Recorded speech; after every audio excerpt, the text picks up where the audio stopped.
کون سے ایسے اصول و ضوابط ہیں جن سے مل کر ایک اسلامی نظام بنتا ہے؟ سب سے پہلے چونکہ ہر مذہب کی بنیاد اس کے عقائد اور عبادات ہوتی ہیں، تو پہلے ہم عقائد اور عبادات کو دیکھتے ہیں کہ اسلام کے کون کون سے عقائد ہیں، اس میں کون کون سی عبادات جو ہیں ان کو پرفارم کیا جاتا ہے، انہیں ادا کیا جاتا ہے۔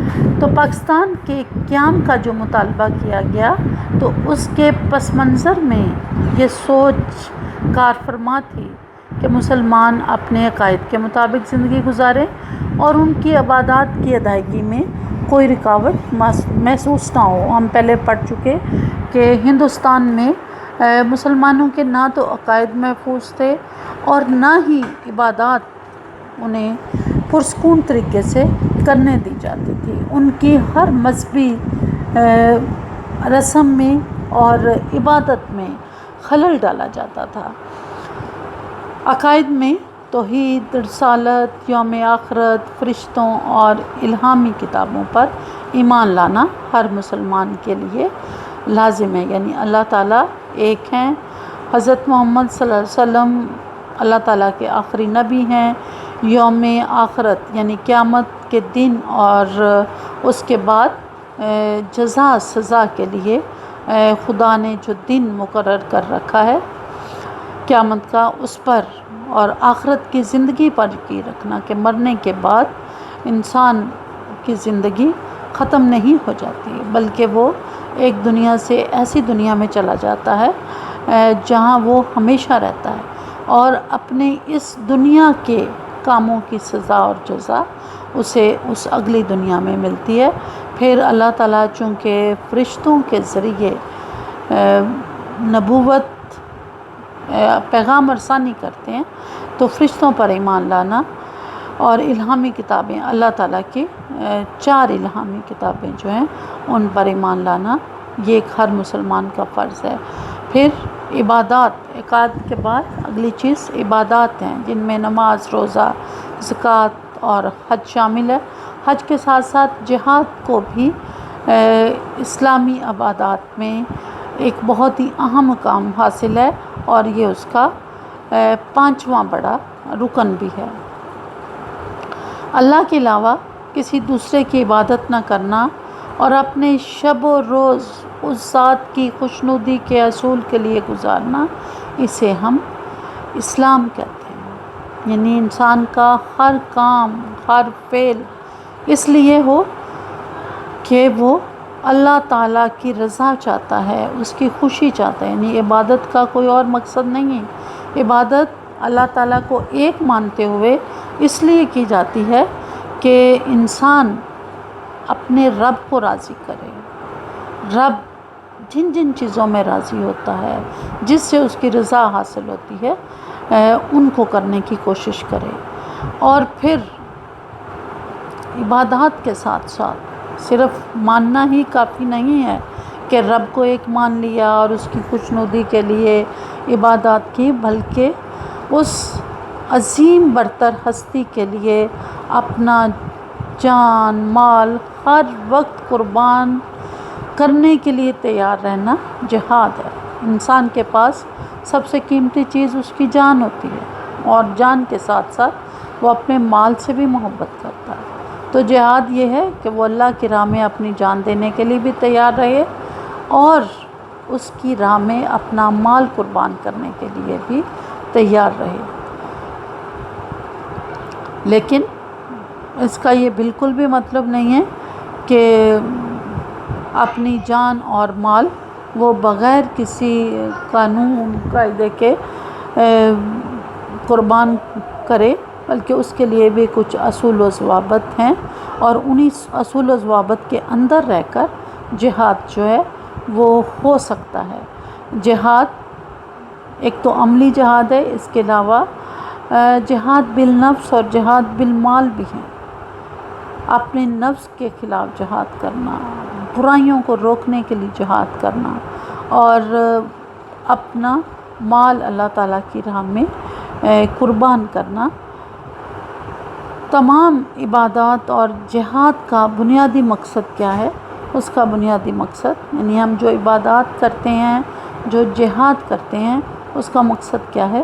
مقصد اللہ تعالیٰ کی رضا حاصل کرنا ہے اور اس کی رضا کا پابند بھی رہنا ہے، جو اس کی مرضی ہے اس کا پابند بھی رہنا ہے، اس کی منشا کے مطابق چلنا ہے، اپنی مرضی سے نہیں بلکہ رب کے بتائے ہوئے راستے کے مطابق چلنا ہے۔ عبادات مسلمانوں کو اللہ کی راہ پر چلنے اور اس کی خاطر جینے مرنے کے لیے تیار کریں۔ عبادات بہت ہی اہمیت کی حامل ہوتی ہیں، گو کہ عبادات میں تمام ضابطہ حیات کور نہیں ہوتا، لیکن عبادات بنیاد ہوتی ہیں، انسان کو اللہ کی راہ پر چلنے کی طرف راغب کرتی ہیں، اس طرف گامزن کرتی ہیں، اور پھر عبادات کے ذریعے وہ ایک پاکیزہ زندگی کی طرف بڑھتا ہے، اور عبادات جو ہیں یہ اس کے کردار کی تعمیر میں بھی بڑی ہی معاون ثابت ہوتی ہے۔ جب انسان نماز پڑھتا ہے، روزے رکھتا ہے، زکوٰۃ ادا کرتا ہے، تو جہاد کرتا ہے، حج کرتا ہے، تو ان سب کا کیا مقصد ہوتا ہے؟ تزکیہ نفس، تقویٰ کا حصول، برائیوں سے خود کو دور کرنا، خود کو پاک رکھنے کی کوشش کرنا۔ تو جب انسان اپنا تزکیہ نفس کرتا ہے تو اس کا کردار بھی بہتر ہوتا ہے۔ تو اس طرح سے عقائد اور عبادات دونوں بڑے ہی اہمیت کے حامل ہیں، یہ انسان کی انفرادی اور اجتماعی کردار سازی میں بڑا ہی اہم کردار ادا کرتے ہیں۔ ظاہر ہے کہ وہ اللہ کو ایک سمجھے گا، اللہ کو حاضر سمجھے گا تو گناہوں سے بچے گا، اس کے رسولوں کو مانے گا تو رسولوں کی کہی ہوئی باتوں پر عمل کرے گا، یوم آخرت کو مانے گا تو اسے خوف ہوگا کہ مرنے کے بعد میں نے اس زندگی کا حساب کتاب دینا ہے۔ الہامی کتابوں کو مانے گا تو ان پر عمل بھی کرے گا، فرشتوں کو مانے گا تو وحی کے سچا ہونے کا اسے یقین ہوگا۔ یعنی ایک عقائد بھی انسان کی زندگی میں بڑی اہمیت کے حامل ہوتے ہیں۔ پھر جب وہ عبادت کرتا ہے تو پاک صاف رہنے کی کوشش کرتا ہے، برائیوں سے دور ہوتا ہے۔ تو یوں عقائد اور عبادات انسان کو ایک بہتر انسان بننے میں اس کی بھرپور مدد کرتے ہیں، اور انسان جو ہے وہ اللہ کی راہ پر چلتا ہے، اس کی مرضی کا پابند ہوتا ہے، اسی کی خاطر جیتا اور مرتا ہے، اور وہ اللہ کے علاوہ کسی کے سامنے نہیں جھکتا، کسی کا محتاج نہیں بنتا۔ تو جب انسان کا کردار بہتر ہو جاتا ہے تو اس سے پھر یہ ہوتا ہے کہ ایک مثالی اسلامی معاشرہ تشکیل میں آتا ہے، اور یہی معاشرہ، یہی افراد ریاست کو بناتے ہیں۔ تو اس طرح سے عقائد اور عبادات ایک مثالی اسلامی ریاست اور معاشرے کی تشکیل کی راہ ہموار کرتے ہیں۔ جمہوری اقدار کا فروغ۔ اسلامی ریاست اور معاشرے کی بنیاد مشاورت ہے۔ کوئی بھی ایسا معاشرہ جو کہ مشاورت کی بنیاد پر قائم نہ ہو، اور فرد واحد کبھی بھی آخری اور حتمی نہیں ہوتے۔ شورا جو ہے یہ معاشرے کی بنیاد ہے، اور شورا کے ذریعے ہی جمہوریت کو فروغ ملتا ہے۔ اسلامی معاشرے میں جمہوریت تبھی پنپتی ہے جب اس کی بنیاد مشاورت پر رکھی جاتی ہے، اور شورا انتہائی اہم ہے۔ اللہ تعالیٰ نے نبی کریم صلی اللہ علیہ وسلم کو بھی یہ قرآن میں ارشاد فرمایا تھا کہ آپ اپنے ساتھیوں سے مشورہ کیا کریں، اور نبی کریم صلی اللہ علیہ وسلم ہر ایک موقع پر اپنے ساتھیوں سے مشورہ کرتے تھے، اور پھر ان کی رائے کا احترام بھی کرتے تھے۔ اگر ہم آپ کی سیرت سے چند پہلوؤں کو دیکھیں، اور جب غزوہ بدر میں آپ نے جانا تھا تو آپ نے اپنے ساتھیوں سے مشورہ کیا، غزوہ احد میں آپ نے اپنے ساتھیوں سے مشورہ کیا، اور چونکہ اکثریت کا رائے آپ کی رائے کے برعکس تھی لیکن آپ نے اپنی رائے کی بجائے اس اکثریت کی رائے پر عمل کیا، اور آپ نہیں چاہتے تھے کہ آپ مدینہ سے باہر جا کر لڑیں، لیکن اکثریت چاہتی تھی کہ مدینہ سے باہر جا کر لڑا جائے، تو آپ احد کے میدان میں جا کر لڑے۔ غزوہ خندق میں آپ نے اپنے ساتھیوں سے مشورہ کیا، اور حضرت سلمان فارسی کے مشورے سے آپ نے خندق کھودی، اور یہی مشورہ کی روایت جو تھی وہ خلفائے راشدین کے دور میں بھی جاری رہی۔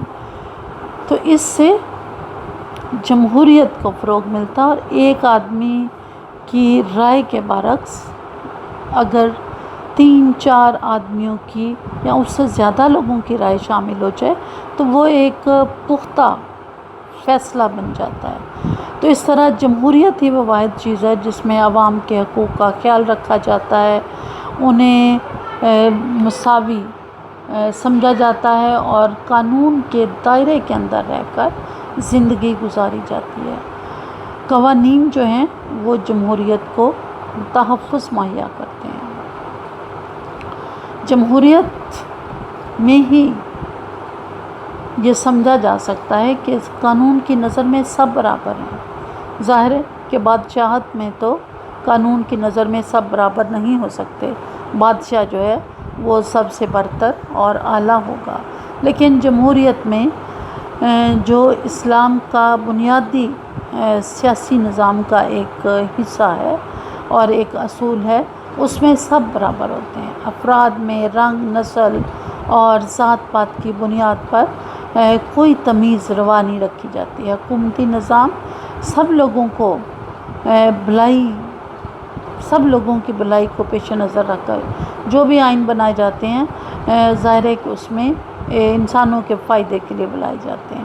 حکومت اللہ تعالیٰ کے احکامات کی پابندی کرتی ہے، اور فرائض کی ادائیگی میں اللہ تعالیٰ کے علاوہ وہ اپنے عوام کو بھی جواب دیتی ہے۔ یعنی وہ حکومت جو جمہوریت سے بنتی ہے، جہاں تو وہ اللہ تعالیٰ کے احکامات کو لاگو کرنے کی پابند ہوتی ہے، اس کے ساتھ ساتھ اس نے عوام کو بھی جواب دینا ہوتا ہے کہ جو کچھ بھی وہ کام کرتے ہیں، جو بھی اقدام حکومت اٹھاتی ہے، تو اس میں سب سے ضروری چیز یہ ہوتا ہے کہ وہ عوام کی فلاح و بہبود کے لیے ہو۔ امیر المومنین اپنی ذمہ داریاں ادا کرتا ہے، وہ اللہ تعالیٰ کے احکامات کی روشنی میں فیصلے کرتا ہے۔ اقتدار اعلیٰ یا تو اللہ تعالیٰ کو حاصل ہوتا ہے، اور امیر المومنین اللہ تعالیٰ کے اقتدار اعلیٰ کو اس کی منشا کے مطابق استعمال کرتے ہیں۔ عام لوگوں کو حکومت کی پالیسیوں اور فیصلوں پر تنقید کا حق حاصل ہوتا ہے۔ یعنی اگر لوگ محسوس کریں کہ ان کے حقوق محفوظ نہیں ہیں، حکومت کی پالیسی یا حکومت کا فیصلہ درست نہیں ہے، تو وہ اس کو احساس دلانے کا حق رکھتے ہیں کہ جو تم کر رہے ہو وہ ٹھیک نہیں ہے۔ خلیفہ اول حضرت ابوبکر صدیق نے خلیفہ کے طور پر جب اختیارات سنبھالے تھے تو انہوں نے صاف صاف کہہ دیا تھا کہ عوام ان کے احکامات پر اس وقت عمل کریں جب وہ احکامات اللہ اور اس کے رسول کے احکامات سے متصادم نہ ہوں۔ پاکستان کا قیام عمل میں لایا گیا تو یہی جو جمہوری تصور تھا اس کو عملی شکل دینا مقصود تھا۔ یہ بھی ضروری تھا کہ ابتدائی اسلامی دور کے معاشرتی خد و خال کو اپنایا جا سکے، اسلامی اقدار کو نئے سرے سے نافذ کیا جائے، پاکستان کو اسلامی معاشرے کے خطوط پر استوار کرنے کا فیصلہ کیا گیا، اور اسلامی جمہوریت کا تصور مغرب کے تصور جمہوریت سے بہت ہی مختلف ہے۔ یعنی اسلام یہاں مشاورت کا حکم دیتا ہے، جمہوری روایات کو اپنانے کا حکم دیتا ہے، وہاں جو تصور جمہوریت اس وقت ہندوستان میں برطانیہ کے ذریعے رائج تھا، وہ اسلام کے جمہوری تصور سے بہت ہی مختلف تھا۔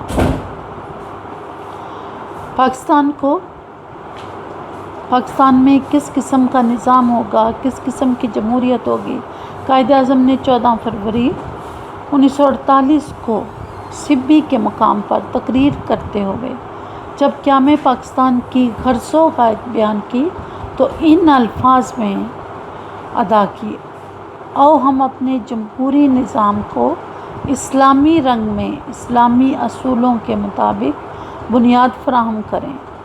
اللہ ذوالجلال نے ہمیں سکھایا ہے کہ ہم ریاستی امور کو باہم صلاح مشورے سے طے کریں، یعنی اسلام کا وہ جمہوری اصول جو 1400 سال پہلے نافذ ہوا تھا، قائد اعظم نے اسی اصول کو پاکستان میں نافذ کرنے کے بارے میں لوگوں کو بتایا کہ یہ ملک جو ہے وہ اس لیے بنایا گیا ہے کہ یہاں اسلامی اصول جو ہیں وہ بنیاد فراہم کریں گے اور اصلاح مشورے سے نظام حکومت کو چلایا جائے گا۔ وہ ریاست جو مسلمان قائم کرنا چاہتے تھے، اس میں ایک اور بنیادی چیز معاشرتی انصاف اور مساوات بھی تھی۔ اسلام ہم جانتے ہیں کہ قوت، امن اور بھائی چارے کا حکم دیتا ہے، اور پاکستان کی تخلیق کا فیصلہ بھی اسی خواہش کا اظہار کرتے ہوئے کیا گیا تھا کہ وہ ایک ایسا معاشرہ قائم کرنا چاہتے ہیں جو صحیح اسلامی معاشرے، صحیح اسلامی اصولوں پر قائم ہو اور ان کو عمل میں لائے۔ وہ عدل، مساوات اور معاشرتی بہبود کے تقاضوں کو پورا کرنا چاہتے تھے، اور پاکستان کو جدید دنیا کے سامنے ایک مثال بنا کر پیش کرنا چاہتے تھے تاکہ دنیا کی دوسری اقوام ان کے نظام سے متاثر ہو کر ان کی تقلید کرنے لگیں۔ یعنی وہ اس قدر ایک آئیڈیل ریاست بنانا چاہتے تھے جو پوری دنیا کے لیے ایک نمونہ بن جائے، اور ریاستوں کی جو بنیاد ہوتی ہے وہ عدل ہوتا ہے۔ کوئی ریاست بنا عدل کے قائم نہیں رہ سکتی۔ تمام شہریوں کے درمیان مساوات کا اصول لاگو کرنا لازمی ہوتا ہے۔ کوئی ریاست اپنے شہریوں کے درمیان فرق کر کے بھی اپنا وجود قائم نہیں رہ سکتی۔ کالا، گورا، نیلا، پیلا، ہر ایک رنگ نسل کا شخص ریاست کی نظر میں برابر ہوتا ہے جب تک کہ وہ کسی لا قانونیت کی طرف مائل نہ ہو، اور ریاستیں ہمیشہ افراد کی فلاح کے لیے بنائی جاتی ہیں، ان کی بہبود کے لیے بنائی جاتی ہیں۔ اس ریاست کا کوئی فائدہ نہیں ہے جس کا مقصد انسانوں کی فلاح و بہبود نہ ہو۔ یعنی ریاست قائم کرنے کے جو بنیادی مقاصد تھے وہ یہ تھے کہ وہاں عدل کو فروغ ملے، وہاں مساوات قائم ہو، اور وہاں فلاح و بہبود کے جو بھی تقاضے ہیں ان کو پورا کیا جائے، اس طرح سے پورا کیا جائے اور اتنے عالی شان طریقے سے انہیں عملی جامہ پہنایا جائے کہ لوگ اس کی تقلید کریں۔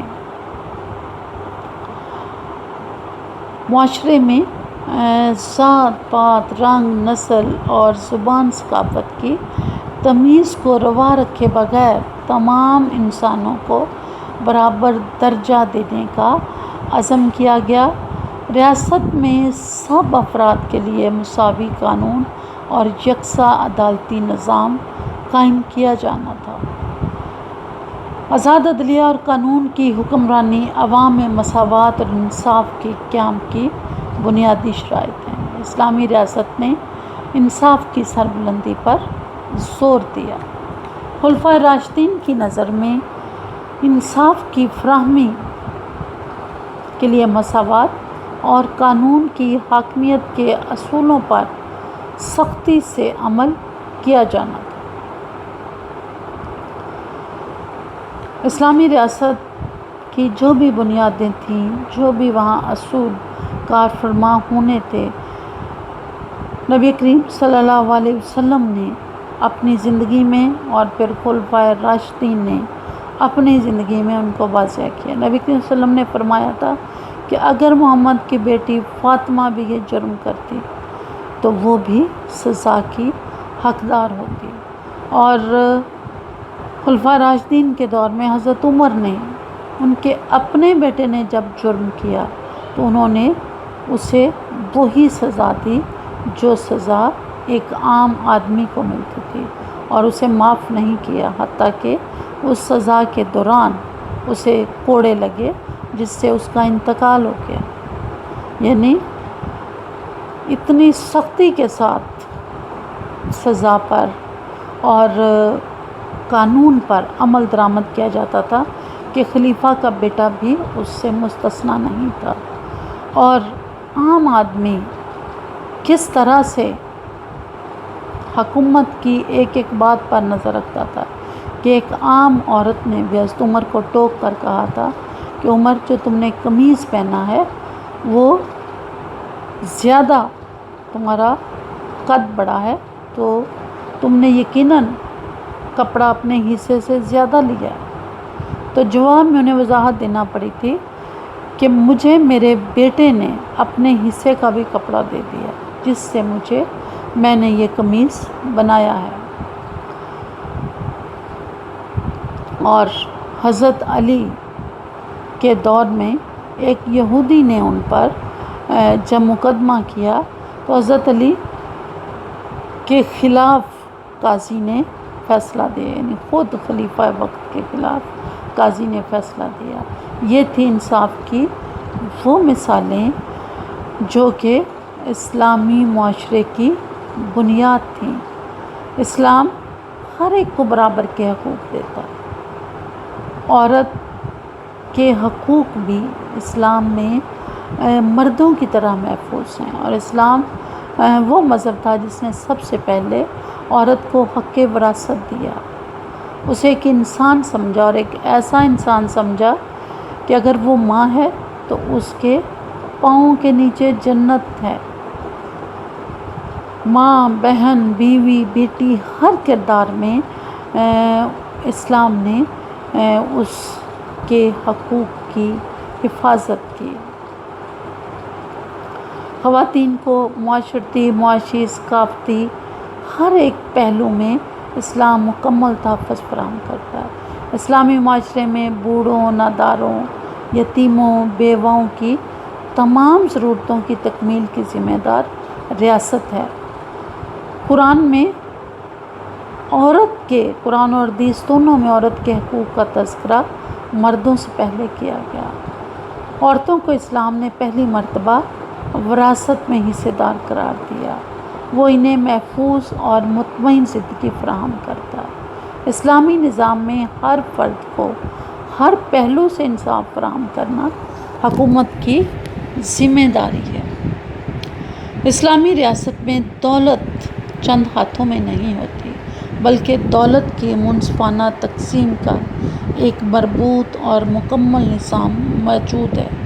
تو جب پاکستان بنانے کا فیصلہ ہوا تو مندرجہ بالا جتنی بھی چیزیں اقدار کو ہم نے اوپر ڈسکس کیا، ان تمام اقدار کو اپنانے اور ریاست کو ایک ایسی مثالی ریاست بنانے کا خواب دیکھا گیا جس میں قوت، بھائی چارہ، برداشت اور باہمی تعاون کے جذبوں کو فروغ دیا جانا تھا۔ یعنی ایک ایسی ریاست بننا تھی جس میں تمام لوگ جو تھے ان کو انصاف ملنا تھا، قانون کی نظر میں ان کو برابر ہونا تھا، اعلیٰ اور ادنیٰ کے درمیان کوئی فرق نہیں تھا، تمام انسان ریاست کی نظر میں برابر ہونا تھے، ہر فرد کی فلاح و بہبود کا ریاست نے خیال رکھنا تھا، عورت، بچہ، بوڑھا، محتاج، کمزور کوئی ایسا شخص نہیں تھا جس کے حقوق اس ریاست میں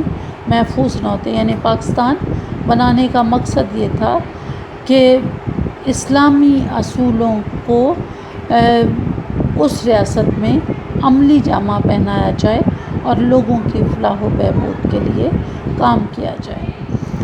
شہریوں کے حقوق و فرائض۔ پاکستان جیسی اسلامی ریاست کا قیام عمل میں لایا گیا تو ایک طرف شہریوں کے حقوق اور تحفظات کی اہمیت تسلیم کی گئی، یعنی حق فرض کے بغیر نہیں ہوتا، اگر ہم کچھ لیتے ہیں تو بدلے میں کچھ دیتے بھی ہیں۔ تو ریاست جہاں اس بات کا تذکرہ کر رہی ہے کہ جب وہ ریاست بنے گی تو اس میں لوگوں کو کیا کیا حقوق حاصل ہوں گے، دوسری طرف ان کے فرائض پر بھی اسلامی ریاست میں، اسلامی قانون میں بھرپور روشنی ڈالی گئی ہے اور ہر فرد پر زور دیا گیا کہ وہ اپنے فرائض کو احسن طریقے سے پورا کرے۔ اسلامی معاشرے میں حقوق کے ساتھ ساتھ فرائض کا ذکر بھی کیا جاتا ہے۔ ایک فرد کا حق دوسرے فرد کا فرض بن جاتا ہے۔ حقوق و فرائض دونوں کا ہمیشہ چولی دامن کا ساتھ ہوتا ہے یا لازم و ملزوم ہوتے ہیں، اور فرائض ادا کر کے ہی ایک فرد حقوق حاصل کرنے کے قابل بن جاتا ہے۔ یعنی اگر یہ اس کا حق ہے کہ اس کی جان محفوظ رہے، تو یہ اس کا فرض بھی ہے کہ دوسروں کی جان بھی اس سے محفوظ رہے۔ اگر اس کا یہ حق ہے کہ اس کی عزت محفوظ ہو، اس کی جائیداد محفوظ ہو، اس کا مال محفوظ ہو، تو اس کا بھی یہ فرض ہے کہ وہ سیم یہی سلوک دوسروں کے ساتھ کرے۔ یعنی اگر اس نے کچھ لینا ہے تو سیم اسی طرح اس نے کچھ دینا بھی ہے۔ تو حق اور فرض دونوں ایک دوسرے کے ساتھ جڑے ہوئے ہیں۔ اسلامی ریاست کو حقوق و فرائض کا باہمی توازن ایک کامیاب ریاست بنا دیتا ہے، اور یہ ریاست کی ذمہ داری ہوتی ہے کہ وہ حقوق اور فرائض دونوں کے درمیان توازن قائم کرے، اور اگر ریاست ایسا نہیں کرتی تو ریاست ناکام ہوتی ہے۔ اور یہ ایسا تب نہیں ہوتا جب شہریوں کے درمیان اعلیٰ اور ادنیٰ کی تمیز پیدا ہو جاتی ہے۔ اعلیٰ فرد کا کام صرف لینا ہی ہوتا ہے، وہ دیتے کچھ نہیں ہے۔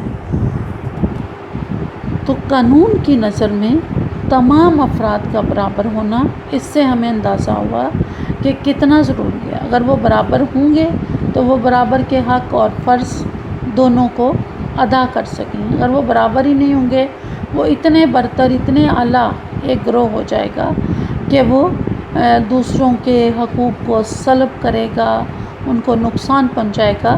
لیکن جو کمزور ہوگا وہ تو ظاہر ہے کہ جواب میں اسے نقصان نہیں پہنچا سکتا۔ تو اس طرح ریاست کمزور ہو جاتی ہے۔ ریاست کا بنیادی فرض ہے کہ وہ لوگوں کے درمیان توازن کو قائم رکھے۔ ایک اسلامی ریاست میں تمام شہریوں کو کسی تمیز کے بغیر مختلف قسم کے حقوق مہیا کیے جاتے ہیں۔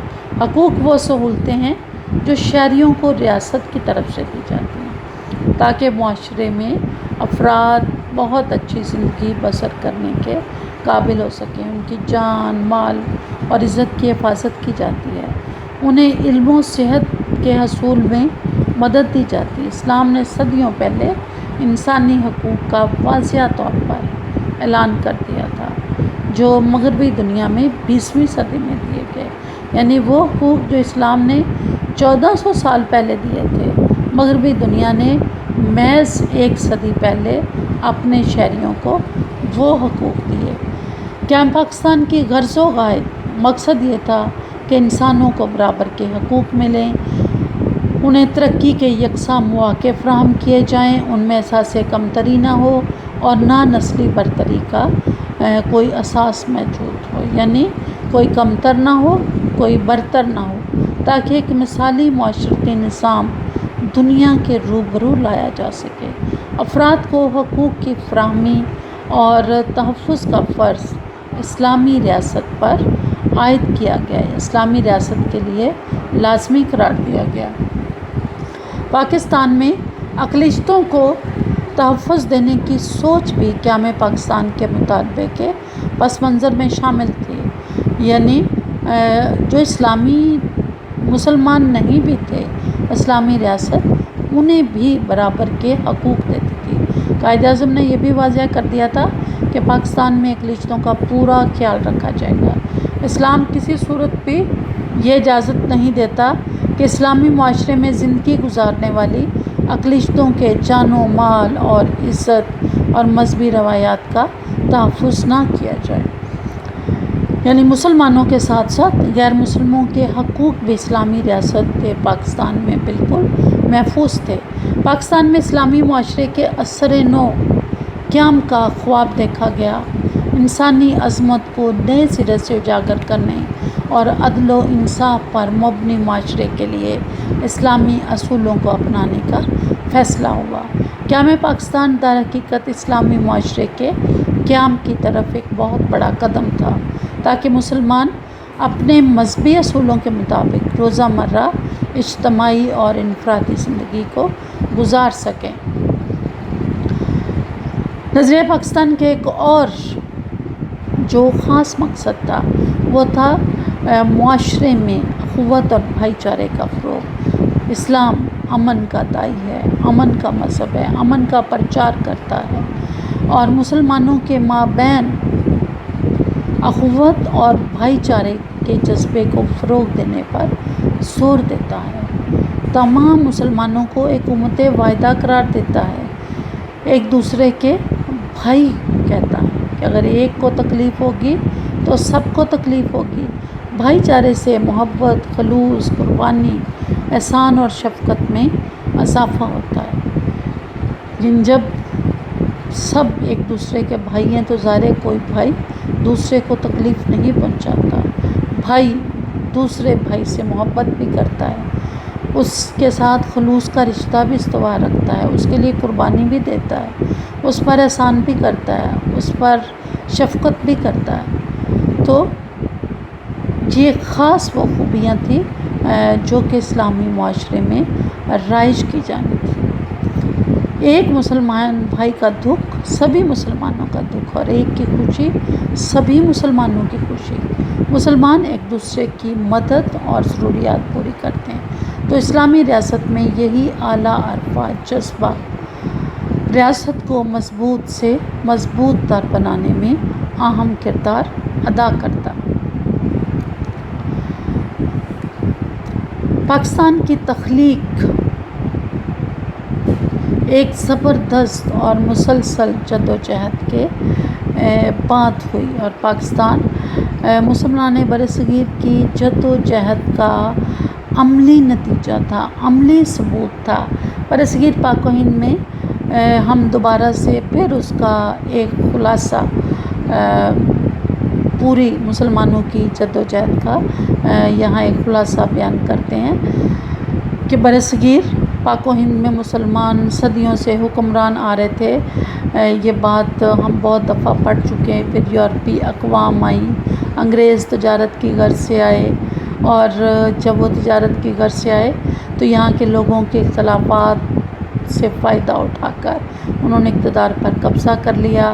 انگریزوں کے اقتدار کو کچھ مسلمان حکمرانوں نے چیلنج کیا، جن میں ٹیپو سلطان، نواب سراج الدولہ، لیکن ان کو ناکامی کا سامنا کرنا پڑا کہ ان کے اندر سے ہی کچھ لوگوں نے غداری کی، انگریزوں کا ساتھ دیا اور ٹیپو سلطان اور سراج الدولہ کی ناکامی کے بعد انگریز تقریباً پورے ہندوستان پر قابض ہو گئے۔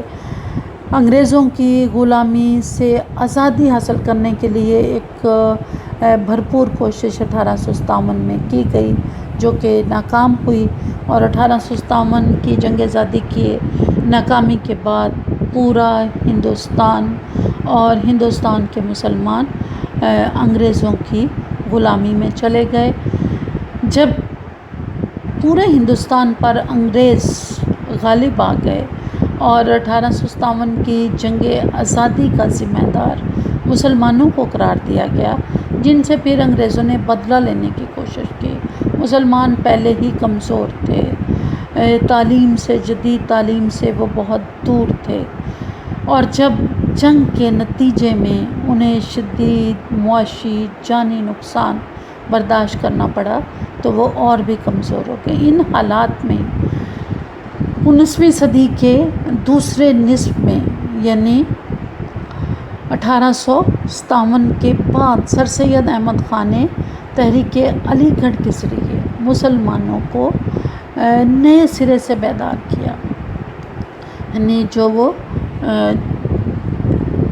جہالت کی تاریکیوں میں ڈوب رہے تھے، معاشی لحاظ سے کمزور ہو رہے تھے، سر سید نے تعلیم کے ذریعے مسلمانوں کی سیاسی اور معاشی بیداری کا فریضہ سر انجام دیا۔ ان کا خیال یہ تھا کہ اگر مسلمان جدید تعلیم کی طرف راغب ہو جائیں تو ان کی معاشرتی اور دیگر شعبوں میں وہ ہندوؤں کے مد مقابل اور ان کے برابر آ سکیں گے۔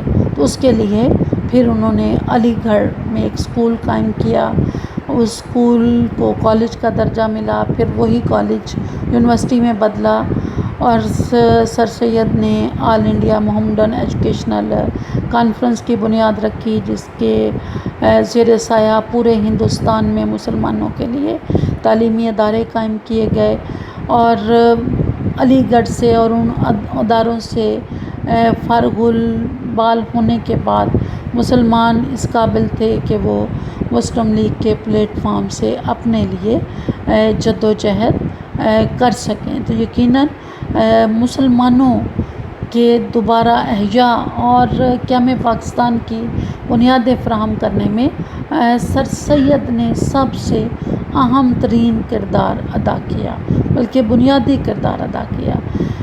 سر سید کے بعد علامہ محمد اقبال نے مسلمانوں کے لیے علیحدہ مملکت کا تصور پیش کیا۔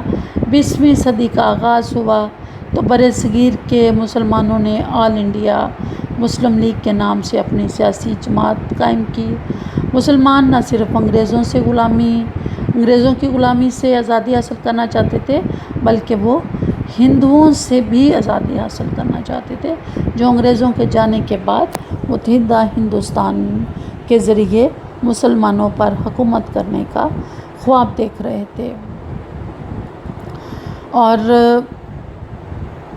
پھر قائد اعظم کی رہنمائی میں بالآخر ہندوستان کے مسلمان اپنی منزل تک پہنچنے میں کامیاب ہوئے، اور ایک خود مختار ملک وجود میں آیا جو مسلمانوں کی بے پناہ قربانیوں کا نتیجہ تھا۔ پاکستان کے لیے جد و جہد کرتے ہوئے مسلمانوں نے بے پناہ قربانیاں دیں، اور لاکھوں لوگوں نے اپنی جان اس ملک کی خاطر دی، شہید ہوئے، لوگوں کے گھر بار پیچھے رہ گئے، وہ لٹے پٹے ہندوستان سے پاکستان پہنچے۔ تو یوں جہاں دیگر لوگوں نے اس ملک کو بنانے کے لیے کام کیا، اس کے لیے خدمات سر انجام دیں، ان میں اگر دیکھا جائے تو مسلم خواتین اور نوجوان طلبات نے بھرپور حصہ لیا۔ مسلم اسٹوڈنٹس فیڈریشن نے قیام پاکستان کی تحریک میں مرکزی کردار ادا کیا، اور پاکستان کا مسلم لیگ کا جھنڈا بھی ایک خاتون نے لہرایا تھا۔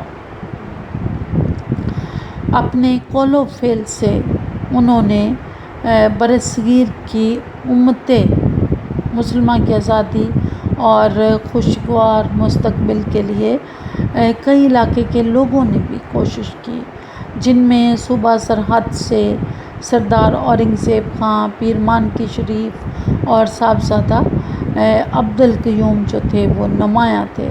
بلوچستان سے قاضی محمد عیسیٰ، نواب محمد خان جوگسئی اور میر سیراب خان شہید کی خدمات قابل ذکر ہیں۔ میر سیراب خان نے اپنی جان بھی آزادی کی راہ میں نچھاور کی۔ سندھ سے پیر صبغت اللہ کا نام بڑا ہی اہم ہے، جنہوں نے حروں کی قیادت کرتے ہوئے انگریزوں کے خلاف جدوجہد کی اور شہید ہوئے۔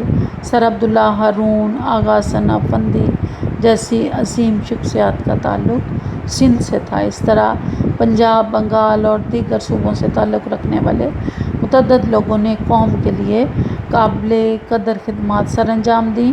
تو ان تمام لوگوں کی کوششوں اور خدمات کی بدولت آج پاکستان ایک آزاد اور خود مختار مسلم مملکت کے طور پر اپنا وجود رکھتا ہے، اور پاکستانی قوم آزاد فضاؤں میں سانس لے رہی ہے۔ شکریہ۔